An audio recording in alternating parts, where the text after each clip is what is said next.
Ano ang ibig sabihin ng maging isang entrepreneur sa isang mundo ng kawalan ng aksyon, sobrang pangako, at kakulangan sa pagtupad? Bawat segundo, tila ang bawat tao ay nagpapanggap na isang entrepreneur. Ang isang entrepreneur ay isang taong hindi kailanman tatawag sa kanyang sarili na entrepreneur. Ang isang entrepreneur ay isang taong masaya sa paggawa habang ang lahat ay nasa labas na nagpa-party, at ang droga ng isang entrepreneur ay ang tagumpay. Siya ay adik sa tagumpay. At sa wakas, ang entrepreneur ay alam ang isang simpleng katotohanan, ako ay magtatagumpay, marahil hindi kaagad, ngunit tiyak at talaga. Kailangan mo ng sipag. Kailangan mong mag-isip ng labas sa kahon upang gawin ang mga bagay na mangyari. Kapag tila imposibleng mahirap para sa anumang masamang mangyari, upang magtagumpay sa kaguluhan kung saan ikaw ay patuloy na binabalahura. Manalo o matuto, hindi ako nawawalan. Ako ay magtatagumpay, hindi kaagad, ngunit tiyak at talaga. Ako ay kumikilos kapag ang iba ay nag-aalinlangan. Mag-iisip ako ng malaki kapag ang iba ay hindi. Ako ay mag-aalay kapag ang iba ay hindi. Magtatapang-tapangan ako sa pangarap ng kadakilaan kapag natatakot ito ng iba. Ako ay magtatrabaho ng masipag kaysa sa aking kompetisyon araw at gabi. Ako ang kapitan ng aking tadhana, ang Panginoon ng aking kaluluwa, ang boss ng aking mga pangarap, ang hari ng aking mga layunin. Kailangan mong maging isang pinuno, maging natatangi, maging gutom palagi at hindi kailanman kontento, may dangal ngunit hindi kailanman kontento, upang sundan ng kompetisyon, upang tanggapin ang kritisismo at negatibidad at gamitin ito upang itayo ang iyong kadakilaan, upang mabuhay sa mga unos at sa mga mahirap na sandali, upang maging mapagpakumbaba sa mga magagandang panahon. Ito ay pagsasakripisyo ng iyong kasalukuyan para sa isang mas magandang bukas. Ito ay pagtataya ng ilang taon ng iyong buhay na hindi gaya ng iba, upang magamit mo ang natitirang bahagi ng iyong buhay na hindi magagawa ng iba. Ang pagsasakripisyo na ito, ang dedikasyon, ang pangako, ang disiplina, tanging ang mga bihirang nilalang ang may mga katangiang ito. Tanging ang pinakamahuhusay sa ating lahat. At pagdating sa pagkabigo, dahil alam nating lahat na ito ay darating. Ito ay bahagi ng kalikasan ng tao. Ibig kong sabihin, hanapin mo sa akin ang isang matagumpay na tao na hindi pa nagtagumpay. Hindi mo magagawa, hindi sila umiiral. Ang tanging pagkakaiba sa pagitan ng labis na matagumpay na tao at ng sinuman, ang tanging pagkakaiba, ang matagumpay na taong ito ay hindi sumuko. Siya ay naghanap ng paraan kahit na tila walang paraan. Ang iba, ibinigay na ang tuwalya. Ang pagkabigo ay simpleng pag-aaral ng isa pang paraan upang hindi gawin ang isang bagay. Alam mo, mahusay na aral at pagkabigo. Kapag tungkol sa tagumpay, halos hindi kailanman may panahon na ang swerte ay pumasok. Ngunit ang masipag na pagtatrabaho, palagi itong pumapasok. Walang mas malaking kasiyahan sa buhay kaysa sa pagkakaroon ng pagtatrabaho na nagbabayad. Alam mo, mas malaking kasiyahan kaysa sa pag-alam na kumilos ka habang ang lahat ay nakaupo lang sa kanilang mga kamay. Ang malaking pagkakaiba sa pagitan ng mga taong may saysay at walang saysay madalas, kung sino ang handang kumilos, sino ang handang magtrabaho. Ang tanong ay, handa ka ba? Anong ibig sabihin ng maging isang negosyante? Maari kong sabihin sa iyo ito, hindi ito para sa mahina ang dibdib. Ito ay para lamang sa mga matapang, ang mga nagtatagumpay, ang mga nag-iisip ng mabuti.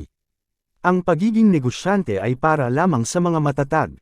Huwag kang lalakad sa larangan kung hindi mo pa sinukat ang gastos ng pagnenegosyo. Kaya, may dalawang panig sa barya ng pagnenegosyo, may ulo at may buntot. At ang karamihan ay hindi nakakakita ng buntot. Nakakakita sila ng ulo, ang mukha nito, sila ay nabubuhay sa ibabaw, ang mga ilaw, ang mga kamera, ang aksyon, ang mga yate, ang kasikatan. Pero hindi nila nakikita ang dugo, ang pawis, ang luha. Sinumang handang magbuwis, nagpupuyat, mas nagtatrabaho, mas nakafocus, nagbabayad ng presyo at nakakamit ang hangarin at natatapos ang kanilang sinimulan. Sila ang mga taong magtatagumpay. Kung gusto mong maging negosyante, kailangan mong mamuno. Ang mundo ay nangangailangan ng higit pang mga malikhaing, matatag, masigasig, tapat, nakatuon, nakagagambala sa mga negosyanteng nagbabago. Ang huling bagay na kailangan natin ay ang isa pang tao na mayroong magandang ideya ngunit kulang sa pagnanasa, pagtitiyaga, at tapang upang makamit ang layunin. Hindi natin kailangan ng isa pang tao na magsisimula ngunit susuko sa loob ng 6 na buwan. Huwag mo akong sabihan na gusto mong pumasok sa isang silid at magdominar kung wala ka namang pagnanasa. Huwag mo sabihin sa akin na nais mong maging isang nagbabago ng larangan at nais mong pumasok sa isang silid na may bagong ideya at hamon at baguhin ang kalagayan ng kasalukuyan subalit wala kang pagnanasa. Sa ngayon, maaaring ikaw ay sasakit. Maaaring ikaw ay nasasaktan. Ngunit kung mayroon kang pangitain, kayang-kaya mong lampasan ang sakit at tingnan ang hinaharap. Ang iyong pananaw ay maaaring maging iyong bilangguan o pasaporte. Maaari kang hulihin o palayain. Noong 1903, sila ang mga Wright brothers na sumalungat sa mga batas ng grabidad. At kung alam mo ang tungkol sa grabidad, ito ay magpapababa at magpapanatili sa iyo sa ibaba. Ito ay haadlang sa iyong paglipad. Ito ay titigil sa iyong paglakad.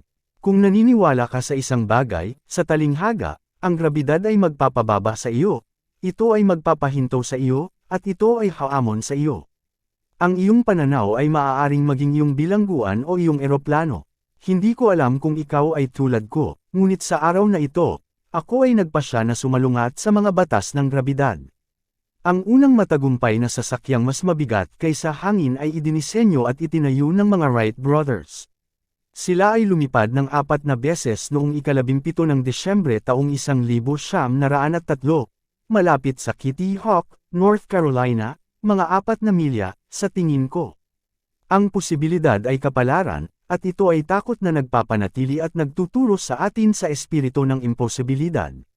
Sasabihin ko ito sa iyo ngayon, at walang ibang sasabihin sa iyo nito, ang imposible ay isang espiritu, at kailangan mong hulihin ang espiritong iyon o hahagupitin ka nito.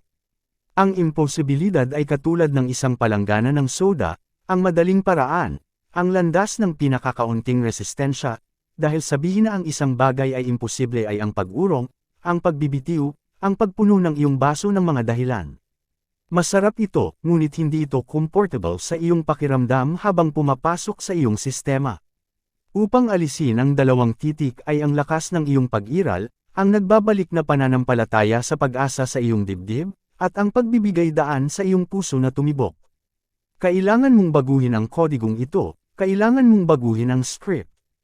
Tinatawag ang lahat ng mga reformista, tinatawag ang lahat ng mga nag-iimbento, tinatawag ang lahat ng mga nagbabago ng larangan, tinatawag ang lahat ng mga naghahati ng mundo, tinatawag ang lahat ng mga nagbabago ng lungsod, tinatawag ko ang lahat ng may kaunting pananampalataya sa kanilang sarili. Sa pamamagitan ng pagtawag sa lahat, ikaw ay magmamana ng hinaharap. Kung hindi ka kung saan mo nais na maging pinansyal, kung alam mo kung saan mo nais na maging emosyonal, kung hindi ka kung saan mo nais na maging pisikal, relasyonal, panlipunan, 10 beses sa 10, ito ay dahil nakatira ka sa isang lugar na tinatawag na kaginhawaan. Narito ang kailangan kong gawin mo, kailangan kong aminin mo ang katotohanan na naging tamad ka. Sasabihin ko ito sa iyo ngayon, ang ilang papuri ay maaaring lason. Ito ay nagpapanatili sa iyo na nakakandado sa isang kalagayan ng pagkakakaba at nagbubunga ng parangal mula sa nakaraan. At kaya't lagi mong naririnig ang mga taong iyon mula sa nakaraan tulad ng, "Oo, naalala mo pa ba noong araw na ginagawa ko ito? Naalala mo pa ba noong araw?" Sila ay patuloy pa ring nagpapakintab sa parangal ng nakaraang mga tagumpay. Kaya't minsan, maaari tayong tumanggap ng papuri tulad ng isang nakal-alasong ahas na nag-iinikta ng kanyang nakal-alasong lason sa ating mga ugat at puso na sanhi ng ating pagkakandado sa isang kalagayan ng pagkakakaba. At patuloy pa rin akong nagpapasalamat sa gawaing ginawa ko, at kami ay nagiging ganap. Kami ay tunay na napupuno. Ito ang nangyayari kapag ang mga tao ay patuloy na sinasabing sa iyo, "Ang galing mo," o "Ang husay mo," o "Ang galing mo noon 10 taon na ang nakakaraan, 5 taon na ang nakakaraan, 2 taon na ang nakakaraan." Kung patuloy kang maniniwala na ang iyong pinakamahusay na gawa ay nasa likod mo, hindi mo kailanman makakamit ang iyong hinaharap. Pumunta ka sa anumang atleta, artista, music hero, nagbibigay, atleta, hindi mahalaga, tanungin mo ang sinuman na nagwawagi at ang kaibahan sa kanila at sa kanilang kalaban ay sila ay mas gutom para dito. Hindi ko iniinda kung kailangan mong pakinggan ako ng 1000 beses, kailangan kong maging maliwanag ka sa iyong hinaharap sapagkat ang tanging dahilan kung bakit ikaw ay narito, ang tanging dahilan kung bakit ikaw ay buhay, ay dahil mayroon kang trabahong gagawin at kailangan mong malaman kung bakit sa mundo ka narito. Anong iyong kapalaran? Anong ang pangarap na ibinigay sa iyo ng Diyos? Kailangan mong magkaroon ng mentalidad tulad ng isang ahas sapagkat kung ang isang ahas ay bumalikwag, ito ay mamamatay. Ang isang ahas ay maaari lamang kumilos pa ng paunahan. Huwag mong itigil ang pag-akyat sa bundok. Laging mayroong isa pang bundok na aakyatin. Pumunta ka at hanapin ang iyong bundok at akyatan. Kailangan mong maging gutom para sa iyong pangarap, kailangan mong maging gutom para sa iyong susunod na antas, kailangan mong maging gutom para sa koneksyon at pagkakasunod-sunod, dapat kang maging gutom upang tuparin ang iyong kapalaran.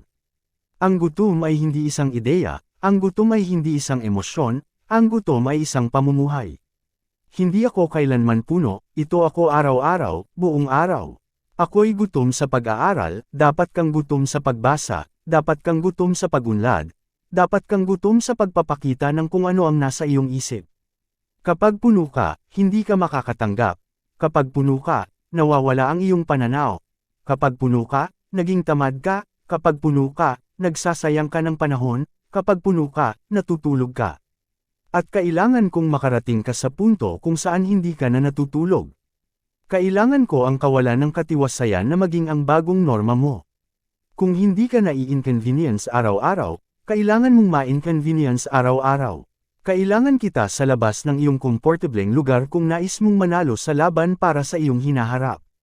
Kung nais mo ang pagputol ng mga panggenerasyon na siklo sa iyong pamilya, kung nais mong maging una sa pag-achieve, una sa paggawa, una sa pagtingin, una sa paggawa nito, dapat kang manatiling gutom. Dapat kang manatiling gutom.